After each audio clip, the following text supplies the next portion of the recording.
Hey folks, Nick here from Another BookTube channel. Today, with a really cool show and tell, I won some original art recently, and it's a piece that is very special to me for a lot of reasons. It's really cool. It's got a great history and story behind it. So I don't want to spend too much time before I show you the actual artwork. So I'll bring it out right now. And then I will explain to you. You're going to see it and you're going to go, okay, that's all right. Yeah, that's nice. And then I'm going to explain to you the significance of it. And maybe that'll impress upon you why it's so important to me and special to me. So let me grab it. All right, so I have the piece already framed. So apologies, there's going to be a little bit of glare. What I'll do is I'll show you the framed piece, and then I'll put up a picture of it outside the frame so you can really see it without any distractions. Yeah, here it is. This is a very sleepy-looking bird who has a plunger wheel that he's using to propel himself forward. What is the big deal about this sleepy-looking bird? What is this from? Why do you even care? Why should you care? I want to draw your attention to the bottom corner here, and I'll post. This is where I'll put up the photo of it unframed so that you can see it more clearly. This is drawn by Bernie Wrightson. Bernie Wrightson is one of not just my favorite artists of all time, objectively one of the greatest artists of all time, particularly in the medium of pencil, just pen and ink. Guy is an absolute legend. If you are somehow unfamiliar with the work of Bernie Wrightson, he is the creator of Swamp Thing. He also, his masterpiece was the Frankenstein illustrated novel that he did for Marvel back in the 80s. Just look up those pieces. You'll see just how freaking amazing Bernie Wrightson was as an artist. And he's a horror guy. So it would be cool to have a more horror piece by him, but owning anything by him is something that I never anticipated being able to afford, or just even have the opportunity to even get. So this was really cool. And the significance of this bird, what is this bird for? Why this piece? What's particularly special about it? Also, if you look in that bottom corner, he's labeled this the Ghostbusters. That's because this is concept art that he did while working on the first Ghostbusters movie. When Bernie Wrightson was kind of done with comics after the 70s, he started doing art, concept art for Hollywood productions, and Ghostbusters was one of those. And he worked on a lot of things that made it into the movie, like the Library Ghost and the Terror Dogs. But he also probably drew hundreds of these silly and weird ghosts and monsters that didn't make the final cut. He working from who knows what version of the script. The Ghostbusters production notoriously went through tons of rewrites. Like the original script by Dan Aykroyd was 400 pages and involved time travel and was nonsensical. So who knows which version Bernie Wrightson was really working from when he drew this one. Maybe he just drew this piece when he was bored, and he knew it would never make the movie, but he just had this idea and he wanted to put it out there.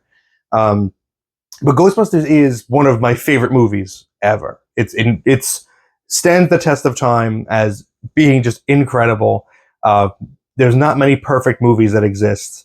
I don't know that there's any, but Ghostbusters is as close as you can get to a perfect movie that anyone's ever come close to. So I love Ghostbusters. I love Bernie Wrightson. To have a piece that he drew during the conceptual phase for that movie, it's unbeliidable to me. I'm so proud to own this. I'm so happy to own this. But that's not even where all this story ends, or the lore of this piece, because the previous owner of this drawing was underground comics legend Dennis Kitchen. Dennis Kitchen is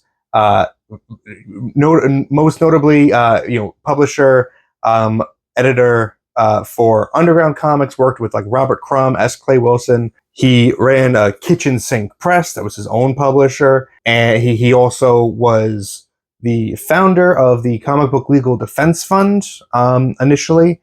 So he is a legend in his own right. So just the lineage of this piece coming from him down to me is also just another layer of coolness. And how do I know that this came from Dennis Kitchen's collection? The auction that I won, it was on Heritage Auctions, and they, that's how you know everything's authentic. Heritage is a very well respected auction house. That's where I get pretty much all of my artwork from.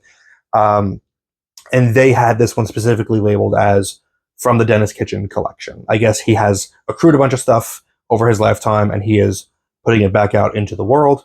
Neil Gaiman did something similar recently. And something that wasn't mentioned in the notes when I bid on the piece was how Dennis Kitchen got this drawing. So when I got the piece in hand, finally there was a sticky note on the back of it that said, I took a picture of it. I'll post it here. It said something like, received in trade from Ghostbusters producer Michael Gross. So that's also like a cool piece of extra information. This is how he got it. He got it directly from somebody from the production. I wanted to know maybe a little bit if there was anything more about it, maybe what was traded for that piece, if Michael Gross mentioned anything about Bernie Wrightson, or if Bernie had anything to say about it. So I reached out to Dennis Kitchen on Instagram, figuring, maybe he probably won't see the message, won't respond. If he does see it, he's probably got hundreds that he just, can't respond to everybody. Literally 2 minutes before I started filming this, I had like my tripod set up. I was about to put my phone on the tripod, and it beeped in my hand. And I see a message from Dennis Kitchen. So I check it out, and he said like, congratulations. I met Michael Gross, the producer of Ghostbusters, at San Diego Comic-Con, and I think I traded just a bunch of kitchen sink books for it. Which, no offense to kitchen sink books, but Dennis Kitchen won that trade, like, pretty significantly. Although, depending on what books they were, they're probably long out of print. The secondary market for them, might make them of equal value to this piece. As for other information about the genesis of the Sleepy Bird, Michael Gross didn't say anything about it. Dennis Kitchen never didn't know Bernie Wrightson well, and never heard from him or spoke to him about it. So unfortunately, that information is lost to time about why this bird.